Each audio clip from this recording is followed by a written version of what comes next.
Le colloque international initié par le Centre suisse de recherche scientifique, CSRS, en Côte d'Ivoire dans le cadre de la célébration de ses 70 ans d'existence, a pris fin le 11 septembre, au Palm Club d'Abidjan Cocody.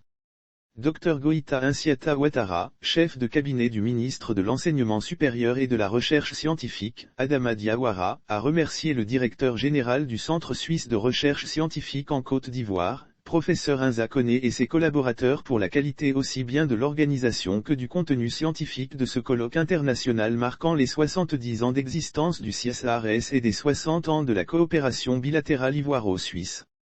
Au terme de ces 3 jours d'échanges riches et fructueux, et au regard de la qualité de la synthèse des travaux effectués, vous venez de réussir une organisation de très haut niveau sur le plan scientifique par la qualité de vos réflexions. La richesse des contributions aidera à faire avancer la recherche scientifique et l'innovation dans nos différents pays, s'est-elle réjouie. En outre, elle a promis de rendre compte fidèlement au ministre. Nous ferons tout ce qui est en notre pouvoir pour la mise en œuvre des recommandations issues de ce colloque. Je me permets de prendre l'engagement que soit dressé un bilan des actions qui seront promues et mises en œuvre pour favoriser le développement de la recherche et surtout celles tournées vers la transformation de nos sociétés, a conclu la représentante du ministre Adama Diawara.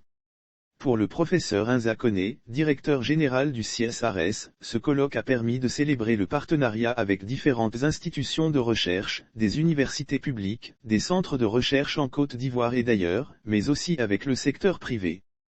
Nous avons aussi célébré la science à travers les communications de haute qualité, dit-il.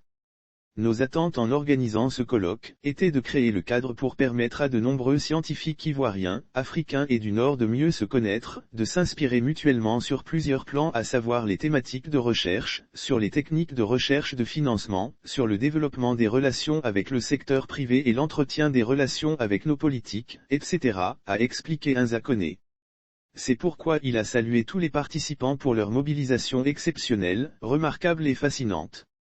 À l'issue des 3 jours de réflexion, plusieurs recommandations ont été faites.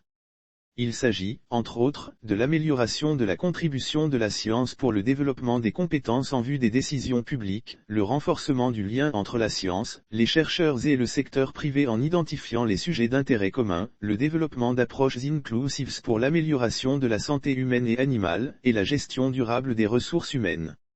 Mais aussi l'amélioration des systèmes de gouvernance dans tous les domaines de vie des populations y compris l'aménagement et le transport urbain. À noter que plusieurs prix ont été décernés, notamment le prix des meilleurs posters remporté par Tano Germaine, 1er, Nderi Priska, 2e, et Esther Oka, 3e, et celui des meilleures communications orales octroyé à Quadio Fodio, 1er, Benny et Marc Alexis, 2e, et Kwame Firmin, 3e. Le prix CSRS Hermitage a été remporté par l'équipe conduite par le professeur Koudou Benjamin pour leurs travaux sur le paludisme et la filariose lymphatique.